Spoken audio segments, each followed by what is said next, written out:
In a strange world, Shiro finds himself standing in a market among people whose clothes don't look like the ones in his world. Then he falls to the ground, and his health points appear in front of him, so he realizes he's inside a game. He sees a friend list and searches it for someone he knows, and indeed, he finds Natsugu and calls him, then goes to meet him.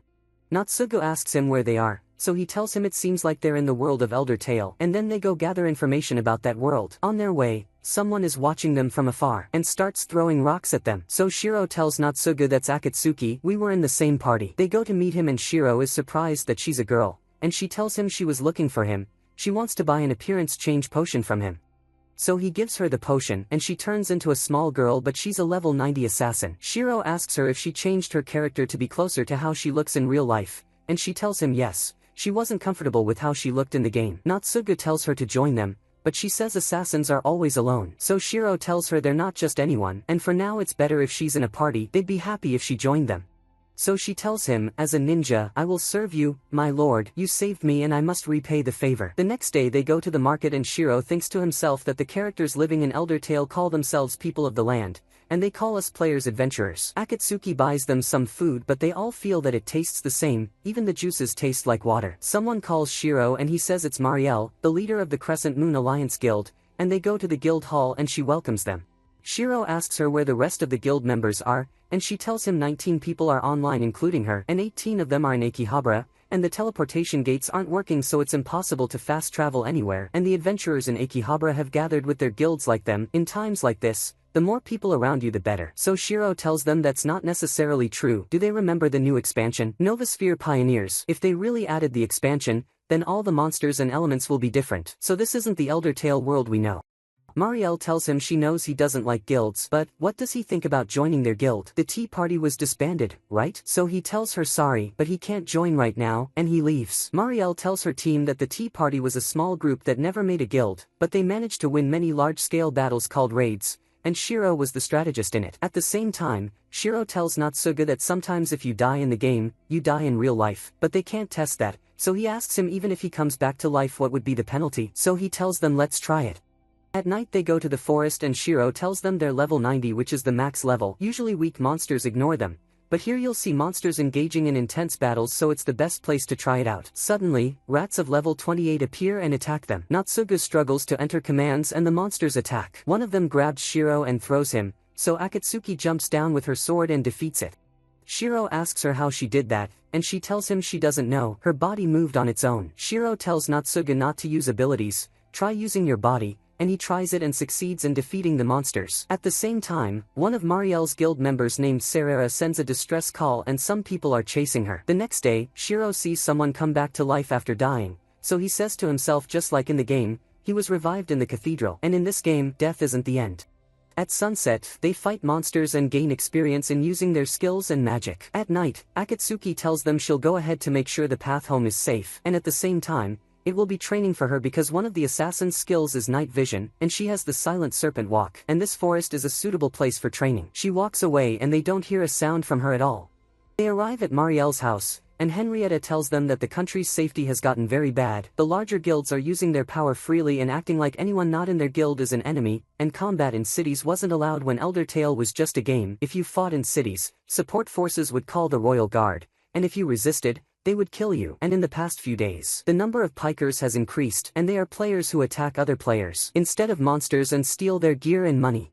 At night in the forest, a group of pikers surrounds them, and Natsugu attacks them. One of the killers attacks Shiro, so he binds her leg with magic threads. Natsugu charges his energy, so they are forced to attack him all at once and he blocks their strikes. Shiro notices his health points dropping, so he uses a magic technique that binds them with glowing thorns and makes every hit from Natsugu more powerful. Their leader calls for their healer, so Natsugu attacks the enemy and kills him. The leader is shocked and looks at the healer and finds him asleep because of a magical technique Shiro used on him. The enemy girl attacks Shiro and Natsugu jumps behind her and stops her. The leader calls for his hidden allies but finds that Akatsuki has defeated them, so he falls to the ground and begs them not to kill him, then pulls out his weapon and jumps to attack Shiro, but Akatsuki kills him.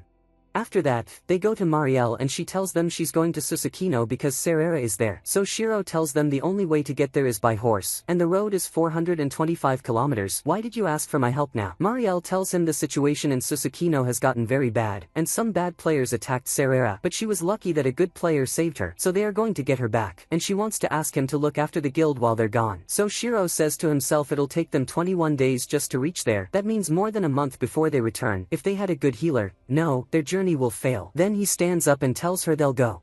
They go and ride the horses and set off, and the next day Shiro and Natsugu use an item that summons 2 hawks, and they ride them and take off. After only 3 days, they reach a place called Palm Depths, and their goal is to pass through the mountains and then cross the canal to reach Susukino. Shiro tells them this place is full of dangers and obstacles, but if they get through it, they'll be on the northern side of the mountain.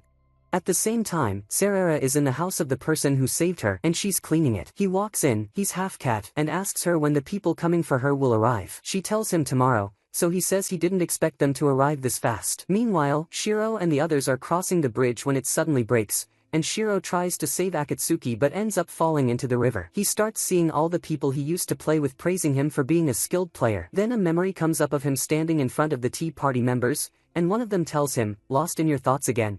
Shiro wakes up, and Natsugu tells him that after he fell, he jumped after him and saved him. They continue on their way, and suddenly the surroundings change and a massive level 68 monster appears. Natsugu hits his shield with his sword to get its attention. Akatsuki attacks it, and so does Natsugu. Shiro uses the glowing thorns and binds it. Natsugu and Akatsuki attack it again, but it still moves. So Shiro uses a magical technique that weakens it greatly, and Akatsuki comes down on it with her sword and finishes it off. With that, they've crossed the mountain and find a breathtaking sunset view. Shiro remembers a Tea Party member when they were in the same place, and she told him the best thing about adventure is discovering new things. Meanwhile, the city is in chaos, and one of the gangs is taking over the area and collecting loot. One of them tells another, "Why are you standing there? Go grab some stuff." But he replies, "I don't think I can do that." Then Demicas, their leader, appears and tells him to return to the castle and throws him. He says, "It's just a game and everything here is virtual." He then asks his assistant, "Where are the cat and the girl?" The assistant tells him he sent people to look for them, but they found nothing. So he orders the whole gang to search for the cat and Serera. At the same time, Shiro tells them the guild that controls Susukino is Brigandia, so Akatsuki tells him even when it was just a game, their reputation was really bad, and she asks him why they're meeting them inside the city. He tells her because if a fight happens outside and they die, they'll be revived in Akihabara, but Serera will be revived in Susukino again. Then he tells her he wants her to go ahead using stealth and concealment skills and observe the situation for them. Shiro and Natsugu enter through the gate, and Brigandia members notice them. They reach the place where they'll meet Serera, and Shiro tells Natsugu to wait outside.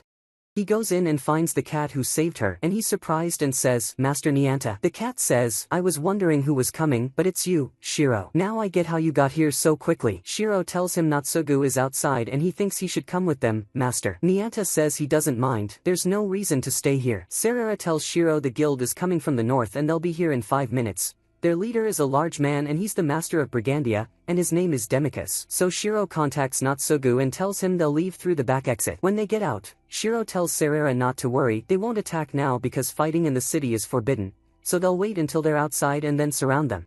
And just as expected, once they exit the city gate, they find Demicas surrounding them. He says to Serera, "You think you'll defy me and walk away unharmed?" Nianta tells him, "You've crossed the line. Come fight me one-on-one." Demicas jumps at him and Nianta dodges and draws his swords and attacks, but Demicas avoids the strike and hits back with fast blows, lowering Nianta's health to half. Nianta charges at him and uses a weapon technique that reduces the enemy's attack and defense. Shiro tells Serera that when he gives the signal, she should cast the healing pulse on everyone.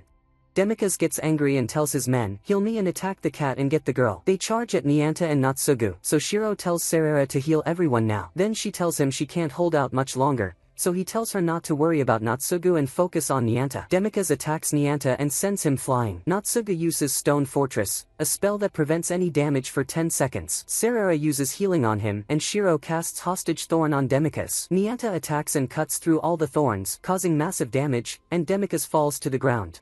Akatsuki finishes off the rest of the guild before they can heal him. She thinks to herself there must be a secret behind Shiro's spell. These thorns deal 1000 damage per hit from an ally. Even with sword damage that's not enough to take down Demicas, so she guesses Nianta hit him 9 times, the first 5 in one strike. Then Shiro reshaped the thorns, and Nianta hit him 4 more after. And Natsuga used Stone Fortress like he already knew there was a plan. How did they do all that without even making a plan before the battle? Shiro asks Demicus, still want to fight? Demicus says, I'll send all of you to the cathedral, and attacks Shiro. Sarara gets angry and hits him with her staff, and he dies because his health was down to just 1 point. Then they summon their hawks and head toward Akihabara. On their way, they stop to take a break and set up the tents. At night, they prepare food, which looks good but tastes awful. Natsuga smells something grilling and finds Nianta grilling meat, and when they taste it, they're shocked by how delicious it is. So Shiro asks him how he made it, and he tells them to stop thinking of food as game food. Ingredients like fruits and vegetables have a real taste, so do like he did and don't craft the food from the menu. Prepare the ingredients by hand. Shiro tells him they tried, but when they do that, the food turns into some weird paste. So he tells him it's because the person making it isn't a cook or doesn't have the basic cooking level, but he has a cooking subclass. Then Sarara stands up and tells them, I'm sorry I didn't introduce myself properly. I'm Sarara from the Crescent Moon Alliance, still a beginner healer at level 19, and my subclass is Maid. Then she asks Nianta if he and Shiro have known each other for a long time. He tells her, and Natsuga too, back when it was just a game, they were all in the same group. It was called the Tea Party. Sarara asks them, so you were all in the same guild? Natsuga tells her it wasn't a guild, more like a bunch of drifters. Nianta laughs and tells her each of us was from a different guild and had a different personality from the others, and we had nothing in common, we just happened to enjoy the adventure together. Akatsuki thinks to herself, that explains why Shiro and his friends have a high-level reward like the Griffin, and their amazing teamwork. In my current state, I can't reach that. They set off again and travel a long distance, then take another break. At night, Shiro remembers twins he knew back when this was just a game. The girl was a mage and the boy was a samurai. He remembers when the girl told him, my magic is so weak I can't even heal my brother's wounds. I should buy supplies, but we don't know where to find them. And the boy said, and I want skills, so if you know where to get them, tell us. Shiro says he doesn't like people coming to him just because they want something, but the two were beginners, so he taught them a lot for a while using the mentor system, which lets high-level players lower their level to play with low-level characters. Nianta asks him, are they on your friend list? He tells him the girl's name is Minori and the boy's name is Tohoya. He saw them after the apocalypse and they were both in a guild and level 8. He thinks their level is a bit higher now. The next day they fly again, but they find a storm, so they decide to land in a nearby village. At the same time, Tohoya and Minori are in the forest with their guild leader, and they're injured and on their way to Akihabara, the same place Shiro and the others are going. Their healer died in the battle and was sent to the cathedral. Tohoya tells his sister, because of the leader, 2 of us died today. She tells him, I hate to admit it, but it's also because we're weak. One of the team members tells the leader, we didn't get our share. So he replies, that's because you're weak. Tohoya tells him, no, it's because his level was way too high, so we failed. They arrive at the shelter, and Minori tells her brother, these wounds will heal on their own over time, but you're suffering every day. He tells her, so are you, all your fingers are injured. She tells him, that's from sewing all day. He tells her, why did we even join this guild? She tells him, we had no choice, there's a lot we don't know. The guild officers enter and tell them to show what they have, so they all pull out magic potions. The leader tells them, even though you're useless, you still get 3 meals a day. Tohoya thinks, in a moment like this, what would Shiro do? The next day, Shiro and the others set out and arrive at the guild, where they find a welcome party for Sarara. At night, Shiro asks Marielle about the situation in Akihabara. She tells him the number of pikers has gone down, but something bad is going to happen, as if everyone's going to drop in level. We're a small guild with 30 members, and we have 4 at level 90 and the rest under 50. But the big guilds like the Crescent Guild can gather hundreds of warriors. They have nearly 1,500 players at level 90, so they control and dictate everything. For example, they control the hunting areas, and the weaker guilds can't reach the monsters because of the stronger ones. So the strong take all the rewards. And fighting in the city is forbidden, as you know, and you can't even start a battle in the combat zone. So Shiro tells her he doesn't like what's happening. She tells him a few days ago, some small guilds gathered to try solving the matter, but some of them had priorities, so the discussion ended up about priority, sharing, and selfishness, and still, the black and silver warriors are trying to reach level 91. Shiro is surprised and says, 91. She tells him after the update, there's a promotion up to level 100, and the black sword warriors always talk about something important. Their leader, Isaac, takes pride in enjoying exclusion and doesn't allow anyone under level 85 to enter the guild so they can fight level 85 monsters. Shiro tells her those are very dangerous monsters. She tells him they would be if fought the normal way, but they use EXP pots. Shiro tells her, you mean they're leveling up by cheating? That's an item that boosts strength, endurance, health, and gives them experience in using combo attacks, and it's used for healing. Marielle tells him there's a guild called Hamelin that tricked new players by pretending to help but stole the EXP pots from them and sold them to the stronger guilds so they could use them to level up. Shiro goes out for a walk, thinking about everything happening and about the guilds. Then Nianta appears and asks him, "You still hate guilds?" He tells him that when he thinks of the thing that made him hate guilds the most, he sees childish behavior. Nianta tells him the system makes guilds awful, but he doesn't get why Shiro doesn't want to form a guild. Like the Tea Party, it was a wonderful place because of everyone's work in it, and that makes it a treasure to him, but no one else can see that. So Shiro makes his decision and calls Minori, who's sleeping in the guild surrounded by the other kids. Shiro tells her, 1 cough for yes, 2 for no, and 3 for I want to say something. You two are in Hamelin, right? She coughs once. He asks, "Are you giving the EXP pots to Hamelin?" She coughs once. He asks, "Are you okay?" She cries and coughs once. He tells her, "Right now I believe you're okay, so you have to believe in me. I'll come save you." The next day, Shiro goes to Marielle and tells her, "This time, I'm the one asking for your help. I'm going to make Hamelin leave the city, and that's just the first part. Akihabara has become filthy and cheap, and that's why I'm going to clean it up. Akihabara is my city, and it's the largest place in the Japanese server, and now it's become sad and messy, and everyone's doing whatever they want." Henrietta asks him, "How will you do that?" He tells her, "I need money. So far I need 5 million gold coins." They're shocked by the number, and she tells him, "We only have 600,000. What can you even do with that?" He tells them, "Money isn't the only problem. I need to give everyone hope. I believe many people love Akihabara and want to help it, and that's why we can win. I need your help for me and for my guild." Marielle is surprised and asks him, "You decided to start a guild?" He tells her, "Yes, and I'll name it Log Horizon." Henrietta asks, "Since you're an accountant, how do we get that money?" In this world, there are no rules, and nothing stops us from creating a new rule. She thinks to herself, "We need a law that lets us earn money and at the same time makes people happy." Then she gets an idea and tells him, "I have a plan. We'll make real tasting food using Nianta's skills and sell it to players to gather the 5 million gold coins." The next day, both guilds set out to execute Henrietta's plan. Natsuga goes with Shuryu and Hien to hunt boars, and Nianta trains cooks on how to make the food. At the same time, Akatsuki is spying on the Hamelin Guild. The next day, they open the restaurant, and Marielle calls out to players and tells them, "We have real food you can try." When they try it, they're shocked by the taste, and the news spreads among the players, and they're really happy because they hadn't eaten real food in a long time. After that, Marielle asks Henrietta, "How much did we make?" She tells her, "We earned 43,000. Marielle is happy and says, "At this rate, we'll reach the 5 million in time." But Shiro tells her, "We won't make it in time, we'll need at least 4 months. Henrietta says, "Even with demand rising, we can only serve 1,000 customers a day because our guild isn't big enough," and then says, "I'll go deposit the earnings in the bank."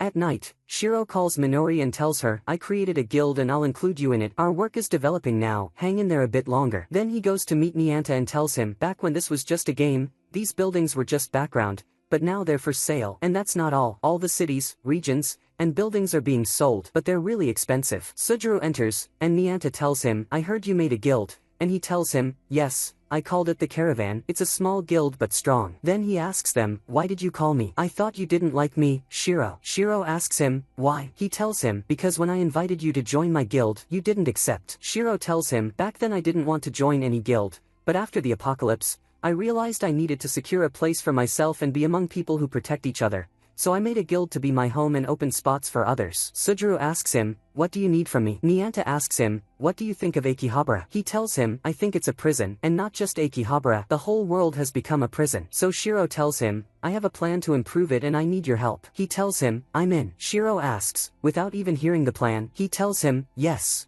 The next day, he helps them in the restaurant, and Shiro thinks to himself, "It's time to think about the next level." At the same time, someone named Karashin enters to meet with Marielle and Henrietta and asks them, "Why did you summon me here?" She tells him, "I need your help with the ingredient stock. We're using outside sources to gather the materials." He asks, "How much do you need? And how much will you pay?" Henrietta gives him a paper with the price written on it. He thinks to himself, "This is a great deal." Then he asks them, "These ingredients are for Crescent Moon's restaurant, right?" She tells him, "Yes." He asks her, "Are you using a new recipe?" She tells him, "No, we just have good cooks." He says, "Have you considered partnering with Shopping District 8? Henrietta tells him, "I'm sorry, but it's time. Our guests have arrived. The Marine Agency and the Merchant Guild Roderick." He gets nervous and asks them, "Why are they here?" She tells him, "For investment, specifically, the sale of Crescent Moon's restaurant." Karashin is shocked and says, "Wait, what do you mean Crescent Moon's plans? And what do you mean by investment?"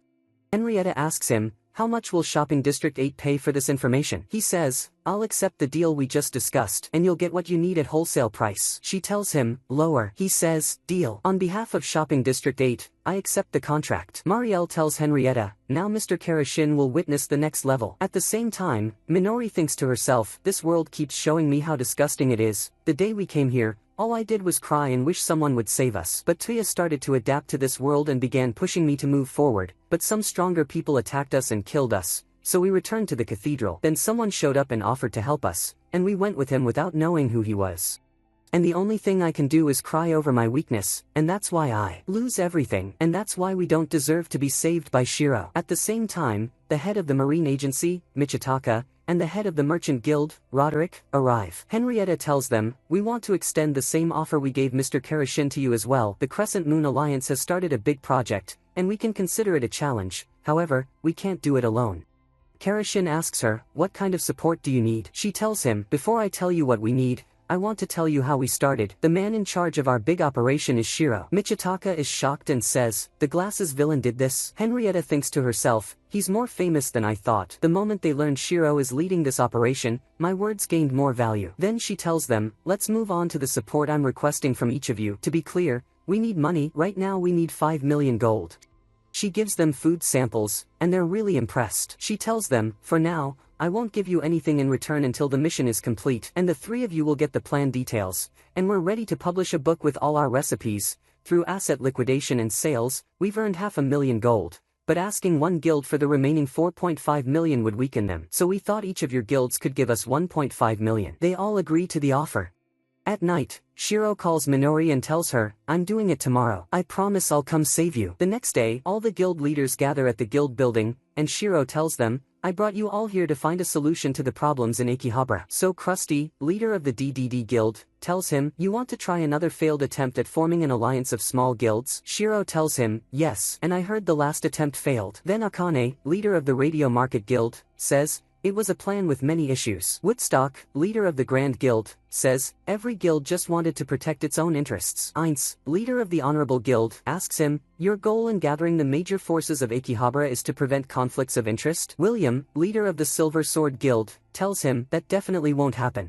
So Shiro replies, that's not the point. My only goal is to fix the situation in Akihabara. William stands up and says, I'm leaving. We're a combat guild and have no interest in the city itself. We don't care about its condition. At the same time, Minori remembers when Shiro told her, soon Tuya and the others will escape and leave the guild behind. Take all the new players with you, and there will be a killer player named Akatsuki waiting in the guild building, and in case of death, someone named Natsugu will be at the cathedral.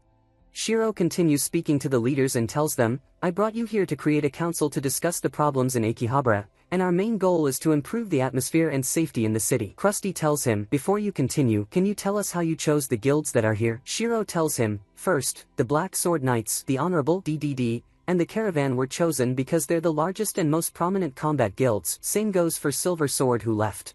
Second, the Marine Agency, Roderick the Merchant, and Shopping District 8 are the crafting guilds. Crescent Moon, the Grand, and Radio Market are the smaller guilds, and also the players who don't belong to any guild. Isaac, leader of the Black Sword Knights, asks, after forming the council, how will we maintain peace? And what do you mean by the city not being safe? Shiro tells him, you know there are certain guilds imprisoning new players under the guise of protection, right?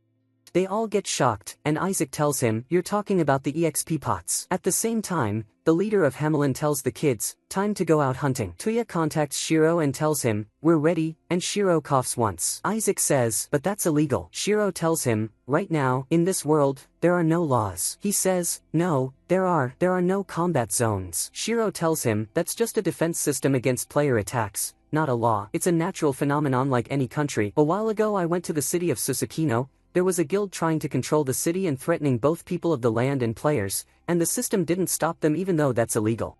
Krusty asks him, what will you do if a group opposes the decisions made in this meeting? Shiro tells him, we'll remove them from Akihabara. Isaac tells him, your method won't work without combat guilds like us. If the main guilds here don't care about the conference or your laws, it will turn into war. Ainz says, if the major guilds go out of control, there will be no way to stop them. Krusty says, I think forming this roundtable conference is interesting, but it'll mostly be for show without any real effect.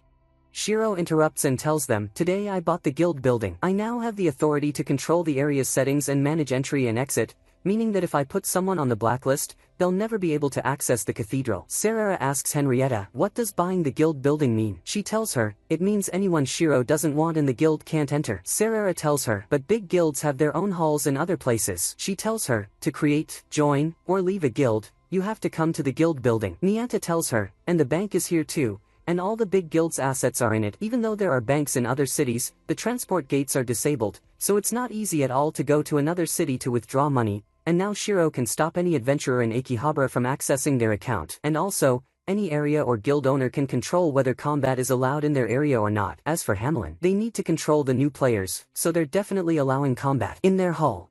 At the same time, Minori and the other girls try to escape from the guild, but the guard appears and pushes Minori to the ground. Tuya attacks him with a samurai skill that silences him. He fights him, and Minori casts a barrier that prevents damage on Tuya. The others escape, and when they get out the door, they find Shiryu. Tuya tries to get his sister out the door, but the guild leader Shitrade blocks them, and Tuya's health drops quickly.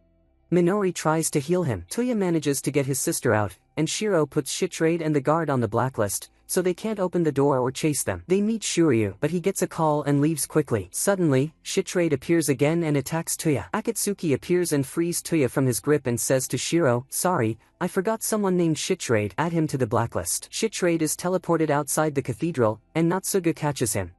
At the same time, Sujuru tells Shiro, you're blackmailing us like this. He tells them, I have two goals, first, to restore everyone's lives in the city, and second, to create laws that protect the city's people. And those are two goals no one will oppose. Isaac tells him, if you're serious, then tell us what exactly Log Horizon's plan is. Marielle tells them, the secret to making food with real flavor, I'll reveal it to you now. The trick is to get natural ingredients and cook them like we do in the real world, and the person cooking must have the cook skill. If their skill level isn't high enough, they'll fail. Michitaka tells them, in collaboration with Roderick the Merchants Guild and Shopping District 8, we created a model for a steam engine. Shiro tells them, that means the secret I learned about cooking isn't limited to food. Back when Elder Tale was just a game, there was no steam engine.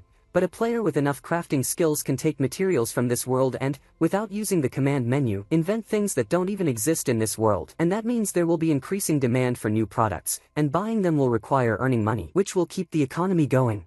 Michitaka says, with the largest industrial guilds, will support the Round Table Conference. Shiro says, one of the reasons the city feels lifeless is despair. But another issue is that people have nothing to do, and surviving in this world requires a small amount of money, and to earn money and industrial resources, activities like hunting will be essential, which gives combat guilds more work as guards. The next problem is safety. The rules don't need to be too strict. If you consider conflict over regions and hunting areas, then we should ban player killing. Why don't we prohibit killing players in low-level zones around Akihabara? Ainz says, there's no real benefit to killing players under level 50 anyway. Shiro says, the next issue is human rights. Since death isn't possible, kidnapping and imprisonment are even more serious crimes, and joining or leaving a guild is a personal freedom. My final proposal is that these rights shouldn't apply only to us adventurers, they should apply to the people of the land too. This place isn't the Elder Tale world we knew, and the cooking and inventions prove that. The people of the land are the original inhabitants and we are the outsiders, and each of them has their own personality, fears, and dreams.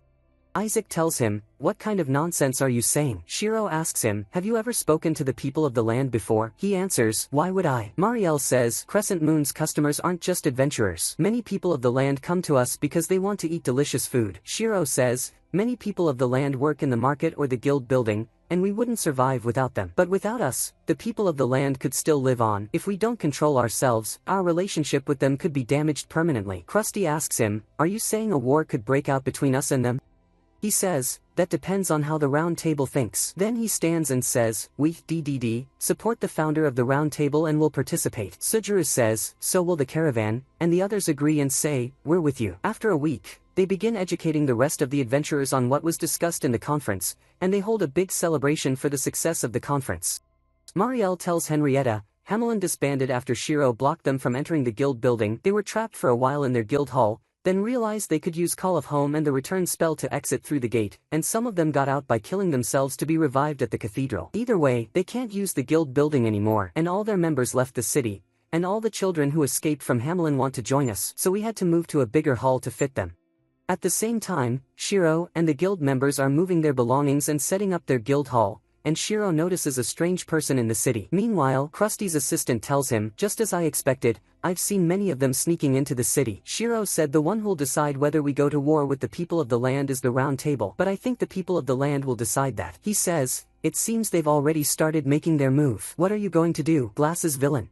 At sunset, Toya and Minori come to Shiro and say, we came to join your guild and learn. He tells them, we, Log Horizon, welcome you. At night, we see the people who had been watching Akihabara standing behind their king, Sergiat, and the maid enters and tells him, I've brought Linesia. The next day, the king's envoy arrives in Akihabara, and all the people of the land bow to him. He says, I am an envoy from King Sergiat, the High Lord of Eastal, the League of Free Cities. I request a meeting with the leader of the Round Table.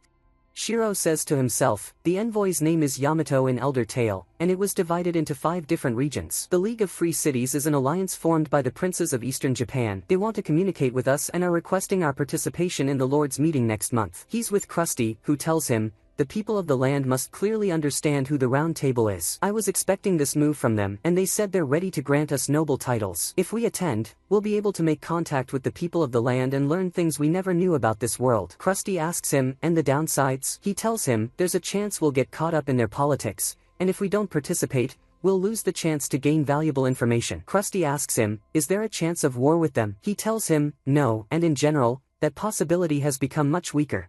After that, they hold a conference and explain what happened to the other members of the Round Table and choose who will go to the Lord's meeting, Krusty, Michitaka, Akatsuki, and Henrietta. On their way, Shiro tells them, back when Elder Tale was just a game, the people of the land were assigned to be much weaker than adventurers, and there were exceptions like the Ancients and the Royal Guard, but overall their levels and combat abilities have started to rise. Michitaka tells him, and when an adventurer dies, they're revived at the cathedral, but the people of the land die for real. He tells him, but since the apocalypse, the people of the land have changed. For example, they've started getting magic bags as a reward from just one normal quest that anyone could do, while on the other hand, some new players still haven't received a magic bag yet. At the same time, Marielle and Minori are gathering information about the people of the land. Shiro and the others arrive at the Eternal Ice Palace and enter the welcome party held by the king. He tells them, thank you for coming. I am Sergiat Cowan, coordinator of the League of Free Cities and lord of the largest eastern city, the capital of Manhwa, and the most influential person in Eastal. Krusty sits and talks with him, and the king tells him, I understand, these guilds are like the noble class, but without their own lands. And the strong guilds ruled the city through discussion and dialogue. That's similar to how things work in Eastal but on a smaller scale. Shiro notices that the people are looking at them strangely and seem curious about them, just as the adventurers are curious about the people of the land. At the same time, Natsugu and Marielle are with the new players at a training camp and tell them, tomorrow, the real training will begin in the fortified tower, but you'll go there on your own. And dungeons are abandoned places like forts and caves, and they are home to low-level monsters. The stronger monsters often act as guardians of treasure, and defeating them requires complex teamwork. At the same time, the king tells Shiro and the others that the conference will begin in 10 days, and it's a good chance for them to get acquainted. Then he tells Shiro, join the dance, everyone here is interested in you. So Shiro is forced to get up, and Henrietta saves the situation by dancing with him and quickly teaching him so he doesn't feel embarrassed. Everyone is impressed by them, and the people of the land start to feel less tense around them. The next day, Shiro and the other members of the Round Table are having breakfast, and he tells them, I have an idea of what the nobles are aiming for. Their first goal is to understand the scope of Akihabara and the ambitions of the Round Table. The second is to bring us to their side. At the same time, 2 people of the land are sitting in a room alone, and one of them tells the other, the May incident caused all of this, the adventurers call it the apocalypse, and until now, the adventurers of Akihabara have been nothing but unorganized rabble. It's better to deal with each one individually. And now the Round Table has been established, and they're trying to rule the city. The other replies, I just heard about the technological advancement moments ago, we need to bring them to our side as soon as possible. Shiro continues talking and says, they need our power, but they won't act like our subordinates. Most likely they'll grant a noble title to Krusty or to the Round Table itself, and we need to know what they're thinking. Your turn, Akatsuki, go spy. At the same time, the trainees arrive at the fortified tower in the forest of Lagranda. They split into groups, and Toya, Minori, and Sarara are on one team, along with a girl named Isuzu, a bard at level 24, and a mage named Rundell Housecode at level 23. They enter the cave, and skeletons appear in front of them. Toya charges at them and breaks 2 of them, but one of the skeletons attacks him and reduces his HP, Sarara uses a healing technique and restores his HP, Rundell uses a fire technique and breaks several skeletons, and they are all surprised by his power. Suddenly, his weapon releases a musical shot on its own, so Isuzu says, It worked, the Carol Round technique. If there's a mage in the party, I can automatically activate my attacks with them. An archer skeleton appears, and Tuya runs toward it, but then sees 5 more skeletons and charges at them. Rundell uses a fire technique to support Tuya, but all the skeletons attack him, reducing his HP, so they all run away from the skeletons. The next day, Princess Lanessia watches Krusty having friendly matches with the knights of the people of the land. He tells her, "Can you give a reward to the strongest among us? And the reward is getting to escort you to the party tonight." The knights get really excited and fight hard, but Krusty ends up winning. At the same time, Tuya and the others keep running until they enter a room and lock it. They light a fire and sit in front of it, and Rundell is very upset because they're weak and ran away from low-level monsters. At night, Shiro meets Akatsuki and she tells him, "The people of the land see us as potential enemies because of our power." He tells her, "There's something else." She tells him, "They mentioned that they don't know where the Knights of Izumo are." Suddenly, they feel strong vibrations around them, and a portal appears out of nowhere. A person steps out of it and says, "I am Reagan from Lake Mira, and I've come to speak with Shiro." He takes them to an old library and asks Shiro, "Isn't that a Daisonegg magic bag? I believe to make one, you need a purple flame crystal and the hide of a winged dragon." Shiro tells him, "That's right. I had the materials and asked someone to craft it for me," and thinks to himself, he knows the requirements for the level 45 quest, obtain a magic bag. Who is this man? Reagan tells him, "I'm sorry I called myself a mage. In truth, I'm a magic scholar." Shiro says, "Back when this was just a game, I heard that name in many quests and from a few city rumors." Reagan tells him, "Since I received the title from my lord, I haven't used it." Shiro asks him, "Is the title, Mage of Lake Mira, hereditary?" He tells him, "Yes. There are different types of magic that cover a wide range of areas. I specialize in studying world-class magic." The school of thought divided magic into levels: offensive magic, combat magic, operational magic, strategic magic, civil defense, continental magic, and world-class magic. Offensive magic refers to repeating a single attack, like sword duels or monster fighting. Combat magic can change the course of a single battle, like magic that can decide the fate of your enemies or allies. Operational magic can shift the course of 2 or 3 battles at once, and world-class magic can manipulate the very laws of the world. Shiro tells him, "I understand the concept, but does magic like that actually exist?" Reagan says, "To my knowledge, it has been used at least 3 times, a spell called World Fraction." Shiro asks him, "Is it a catastrophe?" He replies, "I brought you here hoping to hear information from you about this situation." Shiro tells him, "We don't know anything about the catastrophe, we need information." Reagan says, "I'll be glad to tell you everything I know." Shiro asks him, "Can you tell us when the world fraction was used?" He replies, "Specifically, 350 years ago, this world was more prosperous than now. There were 4 races living together: humans, demons, dwarves, and elves. The elves were magic inventors, and their power affected them. As a race, their ability to reproduce was very low, their city was small, and their monopoly on magic technology made the other races attack them in large numbers." Shiro asks him, "Am I a half-elf?" He replies, "The elves were treated as slaves throughout the world, their children are half-elves." In any case, the elven kingdom was destroyed, and after that, the 6 Loking princesses were born. 6 who didn't know each other and didn't get along, yet all swore revenge at the same time. Some sought their power, some led the remaining elves, and the world fell into chaos once again. But in the end, the 6 were on the brink of death, and that's when the world fraction was used for the first time. The techniques and principles were highly secretive, and the magic created half-humans. The repeated wars reduced the population. It seems those souls were used to create the half-humans, and the world entered a dark era. Humanity defeated the Loking, but they had already succeeded in their revenge. And to defeat the half-humans, humanity used elven secrets to create new races like the half-humans, catfolk, wolf-fangs, and the fox-tailed. Shiro says, "The races are the strongest NPCs, with power equal to adventurers, and in the game's story, they're considered legendary heroes." Reagan tells him, "We'll talk about the races another time. What matters now is the souls. The issue of souls is what concerns us." Even so, humanity was powerless to stop its decline toward ruin. No matter how many times the half-humans were defeated, they would regenerate, meaning there was no way to truly defeat them. Shiro thinks to himself, if players clear all the monsters in a region, there will be nothing left for other players, but after a while, the monsters respawn. That's the respawn cycle. Reagan continues, 60 years after the first world fraction, humanity was trapped in endless wars with the half-humans. Then the celestial summoning was used, and the king's envoys appeared. That was 240 years ago, during the second world fraction, and the adventurers appeared. Shiro tells him, "Thinking about all this, why are you talking to me? There are other people in the round table." He replies, "You're an enchanter, so I figured you'd have a better understanding of what's going on. Your name first appeared in our history books 98 years ago, at the time you were crafting your loadout, which proves you're an enchanter." Shiro is shocked and thinks to himself, in the game Elder Tale, time moves 12 times faster than the real world. 1 day in the game equals 2 hours in real time. 98 years in this world would be 8 years in our world. And that's when I started playing Elder Tale. 240 years ago when the first adventurers appeared in this world would be 20 years in our time, and that was the beginning of Elder Tale's open beta.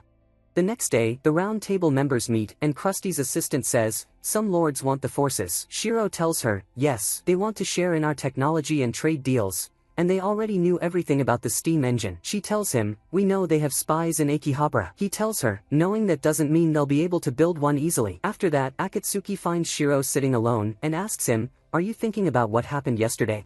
He tells her, "Yeah," and remembers when he asked Reagan, "What's the theory of the soul you mentioned?" Reagan tells him, "The inner energy that drives humans and demi-humans is called the anima, and it's made of 2 distinct energies, the soul and the mind. The mind is the energy that drives thought and affects things like magic. It's called MP or magic points. The soul is the energy that moves the body. It's called HP or health points, also known as ki. When someone is defeated in battle, they can't move, but their mind is still intact. However, the soul and the mind are separated, and the mind becomes trapped in darkness. That's because the information flowing from the body to the brain, like light perception, gets cut off. Then, the body and soul disperse. This process is called anima dissolution. Resurrection magic is used on corpses in this state, and the anima that vanished into the air gathers and gets rebuilt. The information needed for reconstruction is calculated based on the remaining data in the corpse, and the cathedral supplies any missing energy. Still, the pre-death data can't be fully restored, which is why you lose experience points upon revival. You could say that data loss is inevitable. And of course, if the body is completely destroyed, resurrection becomes impossible. The people of the land die because of that. So Shiro asks him, if resurrection magic is used before that happens, would it also work on people of the land? Reagan says, yes. In the case of adventurers, once anima dissolution is complete, the body breaks down into particles, and the soul uses its power to transfer the adventurer to the cathedral where they're revived. It's a system similar to what demi-humans use. Of course, all this is just a theory that my teacher and I were researching.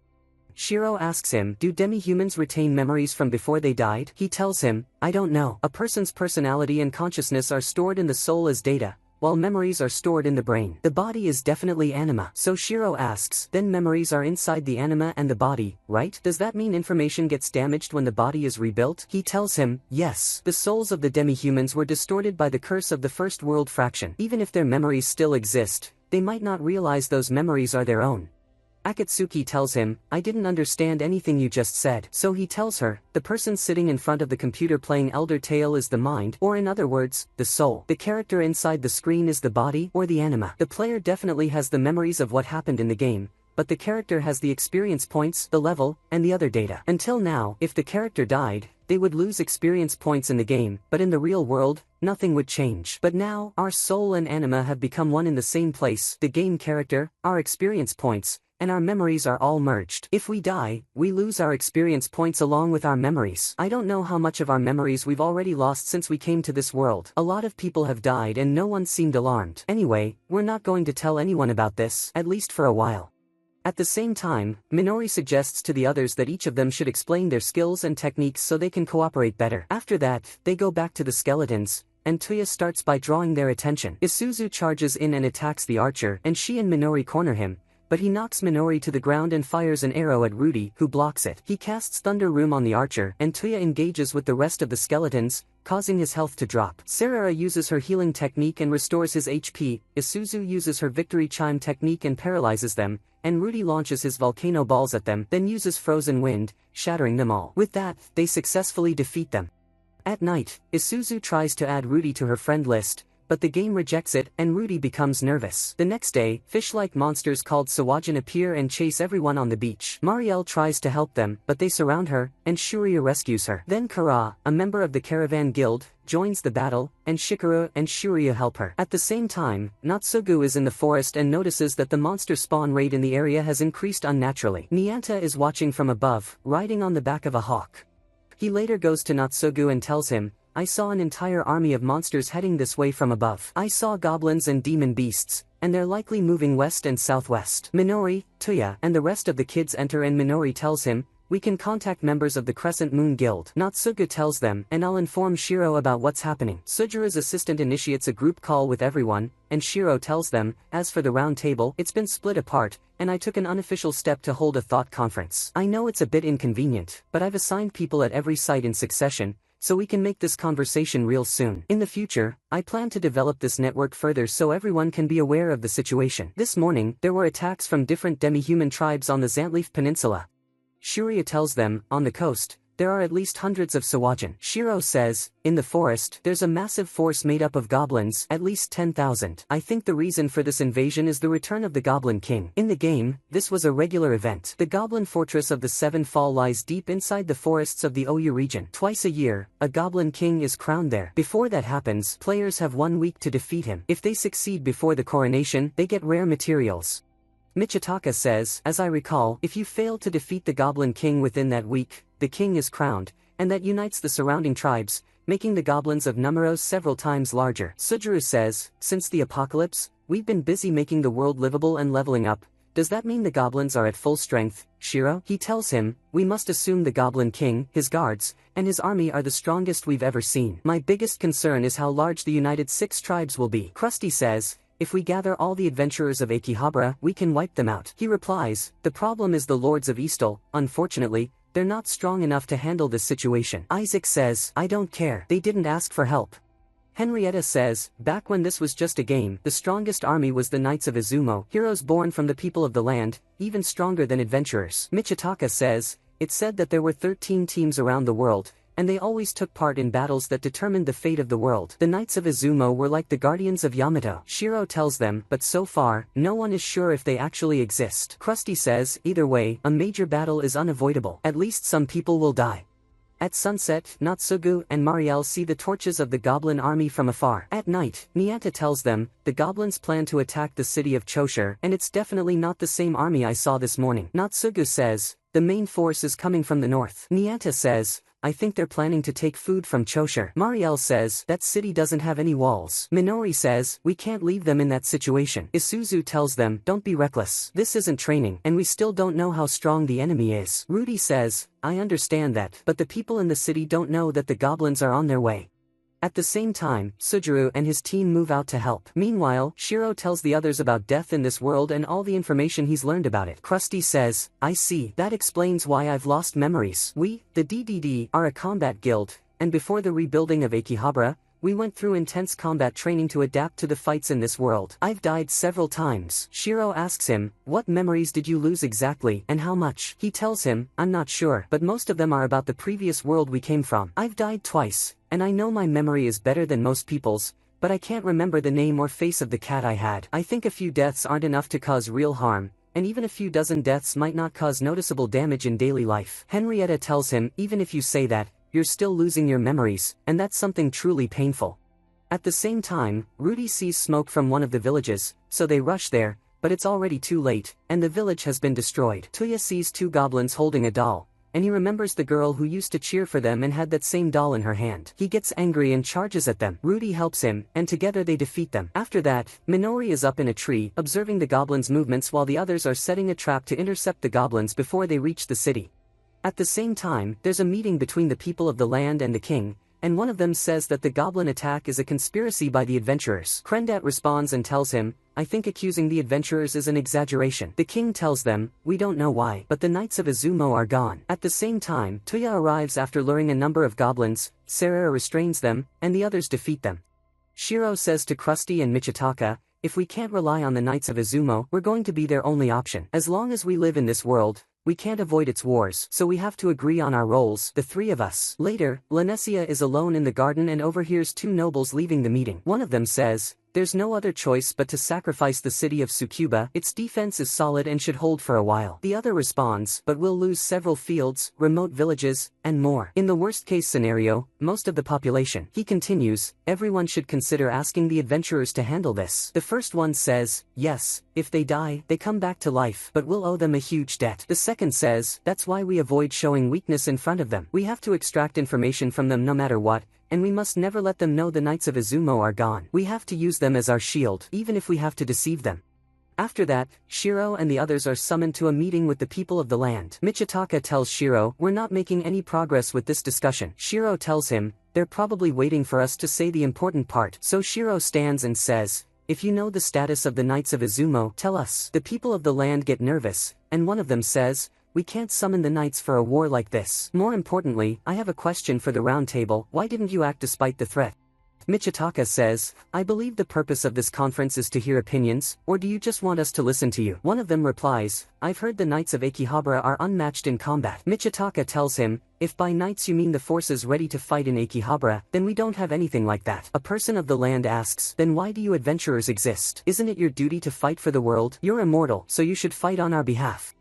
Michitaka gets angry, breaks the table, and says, first of all, we're not from the free cities, and that's why you didn't summon us to the previous conference. I don't know what scheme you've been planning, but we have no obligation to accept your demands. Krendat tells him, we're certainly not scheming just to make Akihabara send its forces. Shiro tells him, then it was Lord Kiriva who asked for Akihabara's help on his own and not on behalf of the Free Cities Alliance. Kiriva responds, are you saying I'm acting for my own interests? One of the people of the land interrupts and says, what you said is true, but the fact is, many of us in the alliance feel the same. Will the proud warriors of Akihabara stand aside while Yamato faces danger? Michitaka tells him, we're not cats or dogs for you to say, you're immortal, so go fight. Anyone who believes those words and sends their allies into battle can never earn the trust of the people of Akihabara. Suddenly, Lanesia enters and says to Krusty, I'm going to Akihabara now, come with me. He's surprised and asks her, why? She tells him, to gather a volunteer army. He tells her, I think that will cause a lot of problems. She replies, you said it yourself. Adventurers are free. I'm foolish and not good with politics, but when you ask someone for something, you need to show them respect. And that's why I believe we shouldn't hide something like the fact that the Knights of Izumo are missing. All the people of the land get furious because she revealed the information they were trying to conceal. Krusty tells her, you've done something great. What are you thinking of doing? Her grandfather silences the other nobles and tells her, go on. She tells the nobles, adventurers are freer than us, and we are weaker than them. But that doesn't mean we have the right to use our weakness aggressively, and we have no right to exploit that weakness and use these people as tools. I'm going to Akihabara to ask the adventurers directly, and if any of them agree to help us, why should we stop them? Krusty and the others escort the princess and head toward Akihabara. When they arrive, Shiro gathers all the adventurers and tells them, an army of up to 20,000 goblins has appeared in the northern Kanto hills, and it's threatening the Eastal League of Free Cities. Even if we leave them alone, Eastal won't be destroyed, but they'll lose 30% of their forces. The princess thinks to herself, the adventurers understand tactics and can read maps. Where did they get this intelligence if they're just soldiers? Does this mean they're smarter than our officers and court judges? Then what exactly are nobles, retainers, and servants supposed to be? Shiro continues, for us, defending Akihabara from the goblins isn't difficult, and if all we care about is ourselves, we won't need to save Eastal, nor will we gain anything from doing so. But with that said, there's someone I'd like you to hear from. The princess steps forward and says, I am one of the people of the land, leader of the Eastal League of Free Cities, granddaughter of Duke Cowan. My name is Lanesia Elarte Cowan, and today I've come to ask you for a request. As Shiro told you, Yamato is in danger, and our guardians, the Knights of Izumo, have vanished, leaving us to face the threat alone.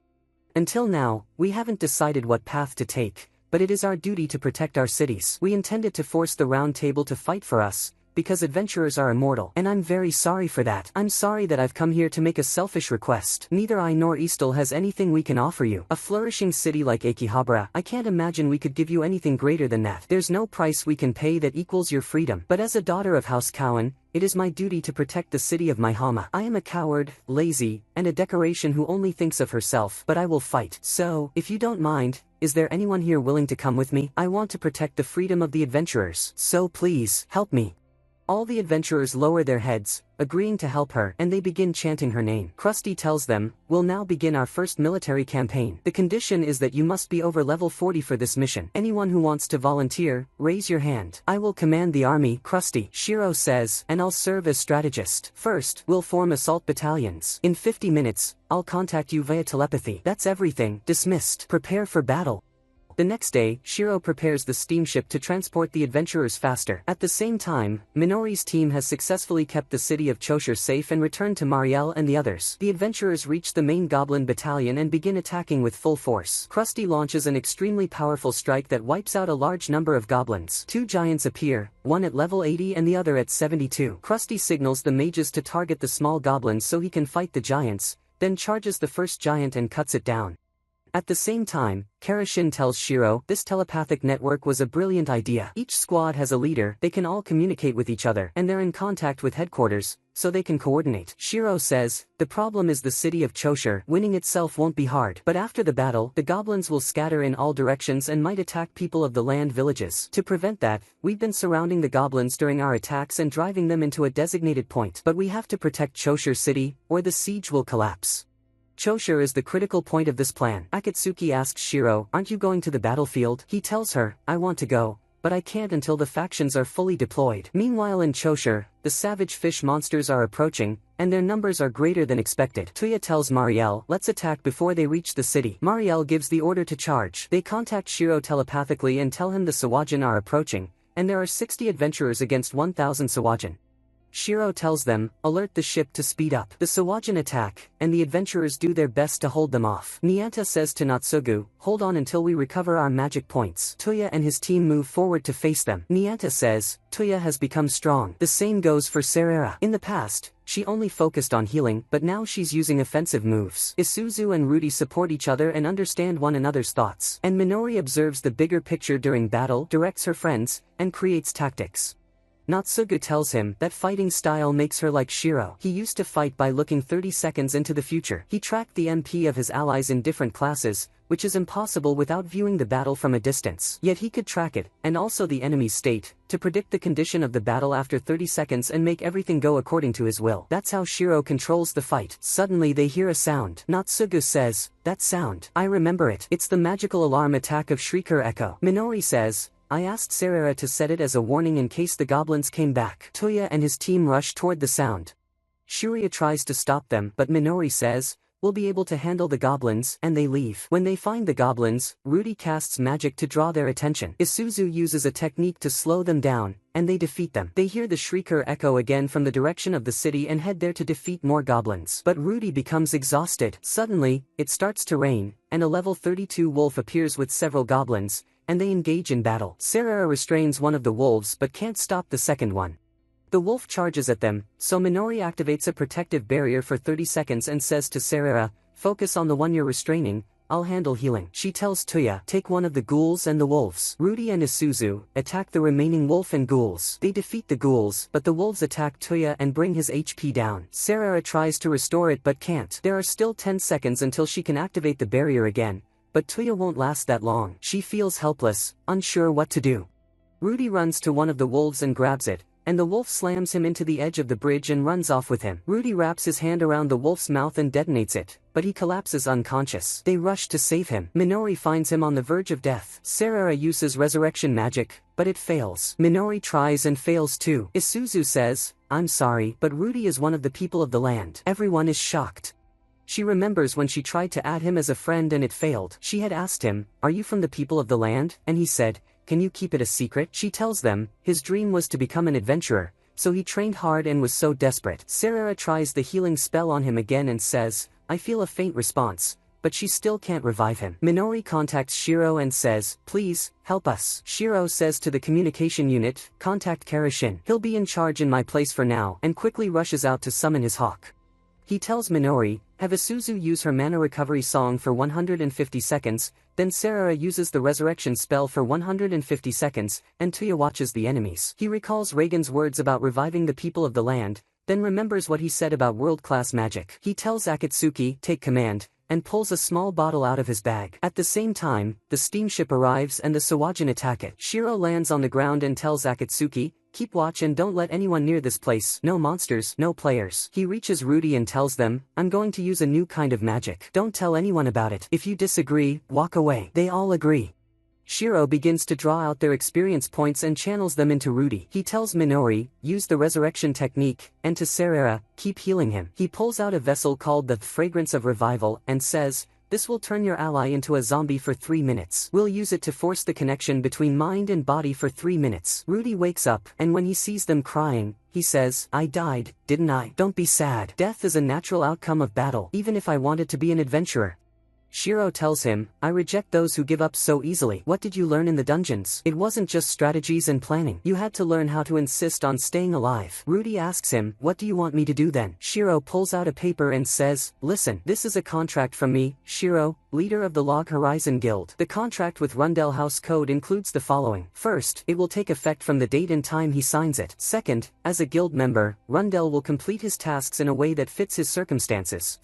Third, the guild will provide all the support he needs to complete his duties, including granting him the status of adventurer. Fourth, this contract is entered into with mutual consent by both parties. Minori thinks to herself, this kind of magic didn't exist back when Elder Tale was just a game. Shiro tells him, I've signed it. Now it's your turn. But this contract is risky. It'll change the race you've had up until now. We adventurers are new to this world, and we don't know what kind of misfortunes it holds for us. And I don't think adventurers deserve all the glory you attach to them. Rudy tells him, all I want is to become an adventurer and help the people who ask for my help. Isuzu helps him sign it, and suddenly a light shines from him. Shiro tells him, you'll have to die once, and then be revived at the cathedral. At the same time, Krusty and his army encounter a pack of wolves, and a goblin appears with a level higher than the others. Krusty gives the signal to attack. They slaughter the wolves and goblins. Krusty summons a creature that can only be summoned by someone above level 86, the Phoenix of Flame, and it destroys the entire valley. Then he charges the high-level goblin and finishes him off. The next day, they hold a celebration to mark the defeat of the goblin raid and their confinement in the valley. Peace and trade treaties are signed between the Round Table and Eastal. During the celebration, Isuzu asks Marielle if she can join the Log Horizon Guild. Marielle tells her, I'll talk to Shiro. At the same time, Shiro steps outside and gets a call from Oshima. Shiro asks him, what's the situation, and then suddenly exclaims, what? In the west? The demon festival from the Suzaku Gate, and quickly hurries off. On his way, he hears a girl telling a group of children the story of the battle. She says, one day, the Monster King appeared with his army. He burned villages and destroyed castles, and the heroes defeated the monsters one by one. But during the battle, one of them died. Shiro is surprised and stops to listen. One of the kids asks, weren't they immortal? She replies, the boy who died was one of the people of the land, even though he dreamed of becoming one of the heroes. The heroes begged a certain mage to save him, but even their mage didn't know how to bring back someone from the people of the land. So he created a new kind of magic that didn't exist in this world. And after that, the boy from the people of the land became a hero just like them. She adds, we'll continue the story next time, and quickly walks away and disappears. Shiro goes to see Reagan, who tells him, congratulations on creating a new type of magic. Shiro asks him, you noticed? Reagan tells him, a month ago, I sensed a strange magic from the east. I saw light filling the sky. It was world-class magic, so I assumed it was you. Shiro says, it was thanks to you. Reagan continues, by the way, I recently sensed powerful magic from the western sky. It seems someone else has created a new type of magic too. Shiro says, I think it's Minami. Most of the people from Shibuya went to Akiba. Susukino is still in ruins. We sent some soldiers to help those who want to leave, but around 200 adventurers are still there imposing rule over the people of the land. And Minami. Then he asks Reagan, Yamato used to be a unified country, right? Reagan says, yes. Shiro replies, since we last spoke, I studied the situation. As I recall, the unified Westerland Empire was swallowed during the wars against the demi-humans and the Loking, and they all died. But House Cowan is a distant branch of that empire. Reagan says, yes, just like how the Westerland Empire governs the western region. Shiro says, within its territory lies the adventurer city Minami. I've heard that a certain guild there is setting the rules. Do you know that the demon festival from the Suzaku Gate happened in the west? Reagan tells him, yes, even though the eastern nobles haven't noticed yet. Shiro says, that festival is similar to the return of the Goblin King and happens periodically. Reagan tells him, it seems the Knights of Izumo are involved too. The next day, Minori goes to Karashin in his office and says, can I help you? She finds a pile of mixed papers that need to be sorted and some calculations that need to be reviewed, so she tells him, I'll start organizing them. He says, I didn't know your subclass is scribe, and she replies, no, I'm an apprentice. She remembers when she told Shiro, I want to change my subclass, but I don't know what to pick. And he told her, what about the apprentice class? It lets you become someone's apprentice and copy their skills. But there's a limit to each skill you learn. You can only gain skills based on your level. However, you'll level up faster, and when you change your subclass later, you'll still keep the skills you learned. She told him, I accept. Can I be your student? She finishes Karashin's clerical work quickly, and he's impressed. She says, after all, I'm Shiro's student. At the same time, Krusty enters to talk with Isaac and tells him, I didn't expect all these people of the land to come here. Isaac says, I'm sure they love the festivals here. Still, it's hard to believe the villain Shiro created all this prosperity in Akihabara. I once asked him to join my guild after the tea party disbanded and he was alone. I saw how sharp he was when he was our guest, but he let me down. He said, I don't think I'm worthy of that offer. And after that, I lost interest. I don't care about someone who doesn't know how to kill enemies. Krusty replies, after the catastrophe, he matured enough to influence the entire city. I think he functions best when everything around him is falling apart. Isaac asks, what do you mean? Krusty says, I don't think he's a strategist at all. In hard times, you have to do whatever you can. And he's someone who can do anything. He's as strong as anyone I've ever seen. He's like a cursed sword. Isaac replies, I see. And now that cursed sword is buried in paperwork, who knows when he'll return? At the same time, Shiro, Marielle, and Akatsuki are in a shop buying clothes. Shiro hears someone yelling at one of the shopkeepers. Meanwhile, Minori notices a problem in the numbers on some of the documents. Shiro walks over to the man and tells him, this is store policy. Please understand and leave. The man says, I've got nothing to say to a kid like you, and throws a punch, but Shiro stops his fist with a finger and says, you're leaving, right? The man walks off, and Shiro thinks to himself, that was strange. Why did he leave so easily? He tells Akatsuki, the place is getting more crowded than we expected. The people of the land are acting weird, but I can't figure it out. I can't grasp a clear picture of what's going on. Then he gets a call from Minori. She tells him, I reviewed some documents and found overlapping papers, and some of the calculations are wrong. Most of them came from the people of the land. Shiro replies, got it. Akatsuki, go to Isaac and get a safety report. I think there's an attack on Akihabara. I'll head to my office in the guild building. At the same time, a ship is heading toward Akihabara. Someone aboard says, 30 minutes until we arrive. Get ready to disembark, Mr. Mavros. When Shiro arrives at the office, he tells Henrietta and Akatsuki, all these changes happened in just 2 days. Their method is to infiltrate the city, cause minor disturbances, and spread baseless rumors. Their goal is most likely to destroy the reputation of the Round Table. At the same time, Lanessia says to her maid, why has Mr. Marv shown up now? Is it related to the unrest in the West? The maid replies, I'm not sure, but either way, he's not someone we can simply ignore. The princess says, but I have a bad feeling about him, and the maid responds, in any case, the goal of the Twilight Banquet is to strengthen the friendship with the adventurers. Meanwhile, Shiro tells Henrietta, I received word from Isaac that a high-ranking noble and merchant from the west named Mr. Marves has arrived. I believe the people of the land are behind this attack. She asks, why? He replies, in Elder Tale, there's never been a quest with the goal of stripping someone of power, and that's not something adventurers would even consider. She asks, do you think Mr. Marves is trying to ruin the Round Table's reputation? He says, given the huge number of people of the land involved, there's a high chance someone important is orchestrating things. She asks, why would he want to destroy the Round Table's reputation? He replies, it's a step in his plan. He's likely trying to benefit from the confusion between both parties and interfere in the treaty so Eastal won't monopolize the gains. Shiro thinks to himself, why? The more I think, the less I understand the enemy. There has to be logic behind this. There must be meaning behind this chaos. Traffic disruptions, spreading rumors, starting fights, deliberately providing false data, tax fraud, attempted bribery, distracting officials from handling complaints. Is this a multi-layered attack? Or are they doing all of this with no real plan? Impossible. What are they thinking? These are improvised attacks. They provoke conflict instantly. I hate enemies like this.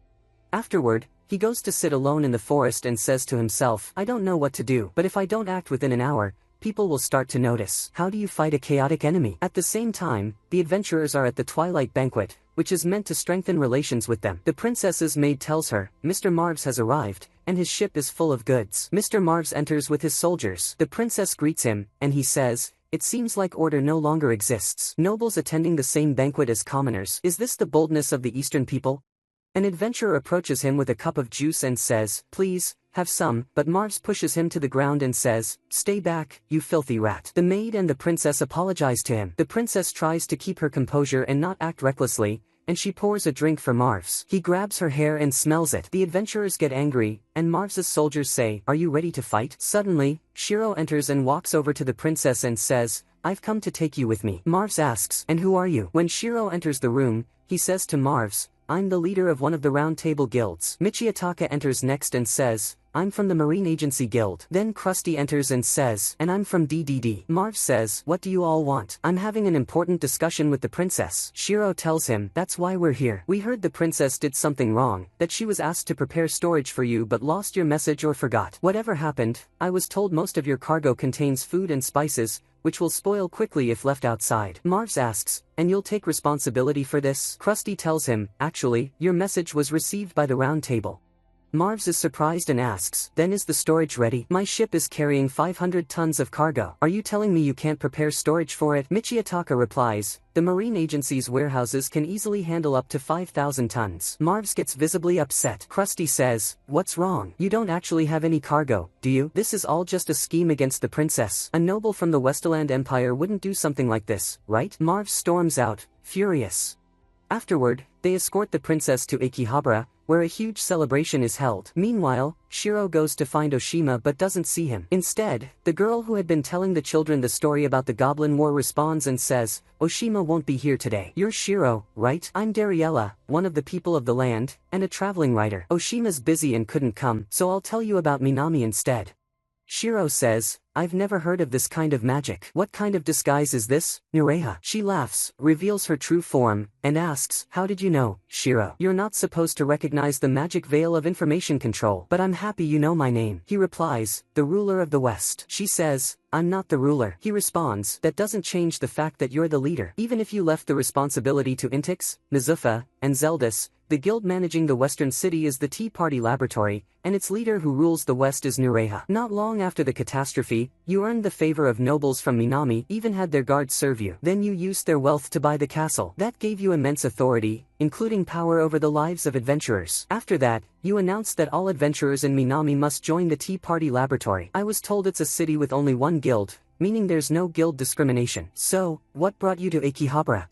She tells him, I came to invite you to join the Tea Party Laboratory. I want you beside me, to walk with me, to protect me. He asks, why? She says, like I said, I want you. I've known about you for a long time and everything you've done, including your new magic. He says, I could say the same about you. They're still unstable, but you've restarted the teleport gates between cities, haven't you? She says, you really do know everything.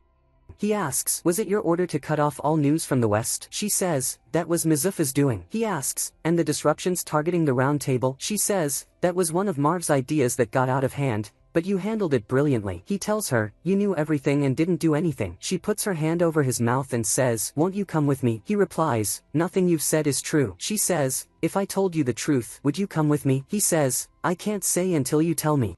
She tells him, I can assure you, the truth isn't pretty. I was an ordinary woman, someone who never succeeded, a nobody. No one remembered my name, no one cared if I existed. Then I discovered Elder Tale. I thought someone might notice me, that someone might need me. But it wasn't any different from reality. No matter what a nobody does, they stay a nobody. Then one person noticed me and said I was a talented player and respected me for playing solo. He was a magic user, like me. He asks, could it be that magician was? She interrupts, that's a lie. I made everything up. You're close to discovering it, aren't you? The fracture. The way home, meaning someone has discovered a way to return to our real world. He says, I can't prove that yet. It just makes someone disappear. She says, don't you think if you worked with me, you'd be able to prove it? If you live with me, you'd get more info than what's available in Akihabara. You'd be able to use the wealth and power of the people of the land however you want. I believe it's the best way to get back home. He says, if I did that, everything would become a lie. Everything I worked so hard to build. And even if I once told you that you were talented, I can't use that as an excuse. I can't go with you. I can't give you what you want that easily. I'm more your enemy than your friend. I'll be your enemy. She says, now I want you even more. One day, you'll be mine. And then she vanishes.